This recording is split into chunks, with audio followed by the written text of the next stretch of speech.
नमस्कार, आप देख रहे हैं द डिजिटल रिपोर्टर। मैं हूं आपके साथ अर्जुन खजूरिया। ईवीएम यानी कि इलेक्ट्रॉनिक वोटिंग मशीन, जिस पर लगातार पिछले एक लंबे अरसे से कांग्रेस समेत तमाम विपक्षी दल सवाल उठाते रहे हैं, अब कहीं ना कहीं इस ईवीएम के मुद्दे पर कांग्रेस ही गिरती हुई नजर आ रही है। जी हां, आपको बता दें, हाल ही में जहां एक तरफ जम्मू कश्मीर के मुख्यमंत्री उमर अब्दुल्ला ने कहा था कि आखिरकार कांग्रेस जो है वो यहां पर ईवीएम का रोना बंद करे, तो वहीं दूसरी तरफ टीएमसी से अभिषेक बनर्जी, जो कि ममता बनर्जी के भतीजे हैं, उन्होंने भी कह दिया है कि आखिरकार कांग्रेस बताए कि ईवीएम हैक कैसे हो सकती है।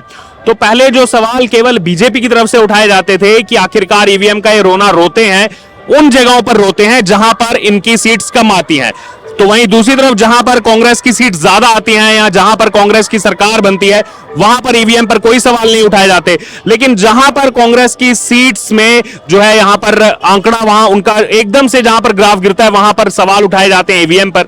अब आप देखिए, सिनेरियो समझिए। हाल ही में जम्मू कश्मीर हरियाणा में सबसे पहले चुनाव हुए।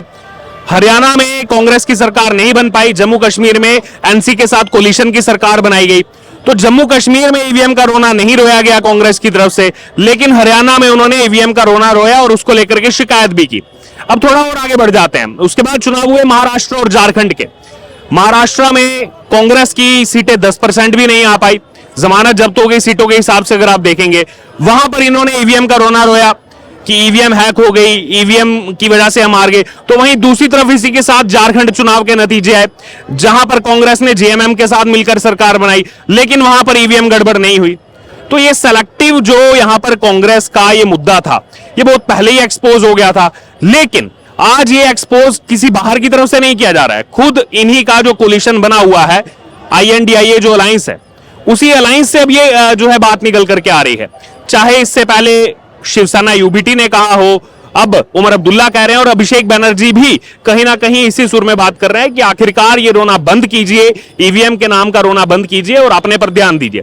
अब आप देखिए, कांग्रेस जो स्टैंड लेती है कि ईवीएम गड़बड़ है, आज से अगर 7 साल पीछे चले जाएं, 2017 में जब ये सवाल उठने लगे, ईवीएम पर सवाल उठने लगे, उस समय इलेक्शन कमीशन ऑफ इंडिया यानी कि चुनाव आयोग, जो भारत का चुनाव आयोग है, उनकी तरफ से एक कॉल की गई और वो कॉल ये थी कि देश भर में कोई भी पॉलिटिकल पार्टी, कोई भी इंडिविजुअल आ करके ईवीएम को हैक करके बताए। और उसका समय दिया गया था, जून का पहला वो सप्ताह था जिसमें सबको बुलाया गया था, आइए आकर के इस ईवीएम को हैक कीजिए।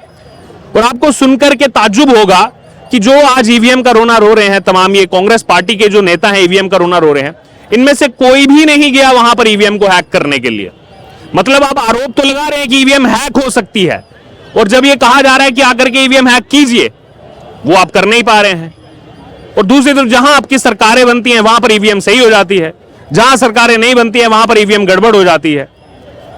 और अभी अगर आप हाल ही में लोकसभा का भी एग्जाम्पल लें, तो ग्राफ तो बड़ा है कांग्रेस का, 99 सीट्स तक पहुंचे हैं। इससे पहले तो 50 सीटों के आसपास ही था आंकड़ा, और बीजेपी का ग्राफ कम हुआ है, 303 से बीजेपी जो है वो 240 पर आ गई। लेकिन अभी भी आप रोना रो रहे हैं ईवीएम का।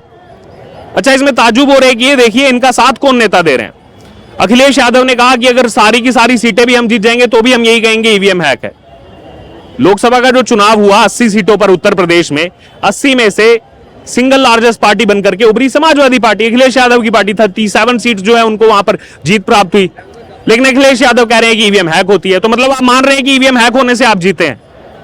अजीब विडंबना है। और अब कहीं ना कहीं अभिषेक बनर्जी ने जो यहां पर सवाल खड़े किए हैं, ये कहीं ना कहीं अब कांग्रेस पार्टी को आत्ममंथन करने की जरूरत है कि आखिरकार ये जो हम ईवीएम का मुद्दा लेकर के चल रहे हैं, ये ईवीएम का मुद्दा जो है वो यहां पर कितनी देर चलेगा। क्योंकि समीक्षा इनको करनी नहीं है, इनके नेताओं को समीक्षा करनी नहीं है, चुनाव से पहले कोई तैयारी करनी नहीं है, चुनाव में कोई विजन लेकर के उतरना नहीं है। हाल ही में जब महाराष्ट्र का चुनाव हुआ, हमने पूरी कवरेज की वहां लगभग 1.5 महीना, कोई विजन नहीं था कांग्रेस के पास। लोकसभा के मुद्दे लेकर के उसी को स्ट्रेच करके जो है कांग्रेस पार्टी मैदान में उतरी थी, और उसका नतीजा क्या हुआ सबने देखा। ना ही केवल कांग्रेस पार्टी का बल्कि पूरी महाविकास अघाड़ी का क्या हुआ, उसका रिजल्ट सबने देखा है।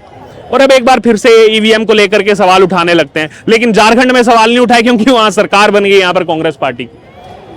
और अब कहीं ना कहीं जब अपने में लोगों ने ये बोलना शुरू कर दिया, इससे पहले भी संजय राउत जो है वो कहीं ना कहीं कह चुके हैं कि आखिरकार कांग्रेस पार्टी जो है वो यहां पर उनको समझना होगा कौन से मुद्दे उठाने हैं, कौन से मुद्दे नहीं उठाने हैं। एक मुद्दे को आप कितनी देर स्ट्रेच करेंगे बिना किसी सबूत के, क्योंकि जब चुनाव आयोग ने आपको बुलाया कि आप आइए और ईवीएम हैक कीजिए, तब इनमें से कोई नहीं पहुंचा ईवीएम हैक करने के लिए।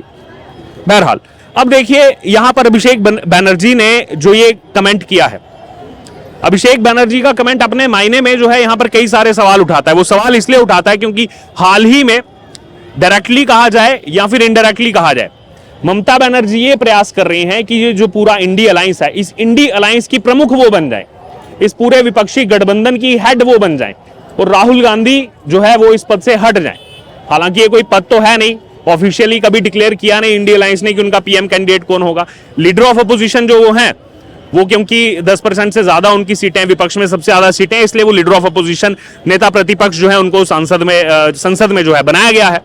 लेकिन जो पूरा का पूरा गठबंधन है उसको जहां पर बांध करके लेकर के आगे चलने की जो जिम्मेदारी है वो यहां पर राहुल गांधी के हाथ से निकलती हुई नजर आ रही है। क्योंकि आप देखें जहां पर भी, अब जो मैंने आपको उदाहरण दिया जम्मू कश्मीर का और जो मैंने आपको उदाहरण दिया झारखंड का, आप यहां पर भी एक बार देखें कांग्रेस पार्टी की परफॉर्मेंस क्या रही है। जम्मू कश्मीर में 90 में से 6 सीटें यहां पर जीती हैं कांग्रेस पार्टी ने, और उन 6 में से भी 5 सीटें कश्मीर डिवीजन में जीती, और उनमें से भी अधिकतर वो सीटें जो एनसी ने कांग्रेस के लिए छोड़ी थी। 1 सीट जम्मू डिवीजन में यहां पर कांग्रेस पार्टी को मिली है। तो यानी कि जो सबसे पुरानी पार्टी है उसका वर्चस्व क्षेत्रीय दलों से भी काफी कम यहां पर नजर आ रहा है, और वो क्षेत्रीय दलों से भी काफी कम नजर आने के बाद आप देखिए जम्मू कश्मीर में 4th नंबर की पार्टी रही यहां पर कांग्रेस पार्टी, और कहीं ना कहीं वहां पर वो कोलिशन में तो है, लेकिन जब चाहे एनसी से अलग हो सकती है। अब कांग्रेस यहां पर कह रही है, कांग्रेस का स्टेटमेंट आया है उमर अब्दुल्ला के इस बयान के बाद, जो ईवीएम को लेकर उमर अब्दुल्ला ने कहा है कि ये कांग्रेस पार्टी को जो है ये आरोप लगाना बंद कर देना चाहिए, खुद पर काम करना चाहिए। इसके बाद कांग्रेस कह रही है कि उमर अब्दुल्ला सीएम बनने के बाद बदल गए हैं। उमर अब्दुल्ला को कोई फर्क नहीं पड़ेगा, अगर कांग्रेस पार्टी को वो हटा भी देते हैं अपने कोलिशन से तो भी वो सरकार चला सकते हैं जम्मू कश्मीर में। अब झारखंड की अगर बात करें, वहां पर भी कांग्रेस पार्टी जो है उसके पास कुछ ही सीटें हैं, वो तो जेएमएम के साथ जो है वो यहाँ पर एक सपोर्टिव पिलर के नाते वहां पर जो है सरकार चला रही है। अपने दम पर अगर बात की जाए तो केवल तेलंगाना है जहां पर कांग्रेस पार्टी की सरकार चल रही है, उसके अलावा कहीं भी, तमिलनाडु का अगर आप एग्जाम्पल लेंगे तो वहां पर डीएमके के साथ मिलकर के वो सरकार चला रहे हैं। यानी कि खुद का वर्चस्व कांग्रेस पार्टी को यहां पर समझना पड़ेगा। जो मुद्दे हम उठा रहे हैं उन मुद्दों पर जनता कितना भरोसा कर रही है, कितना भरोसा नहीं कर रही है।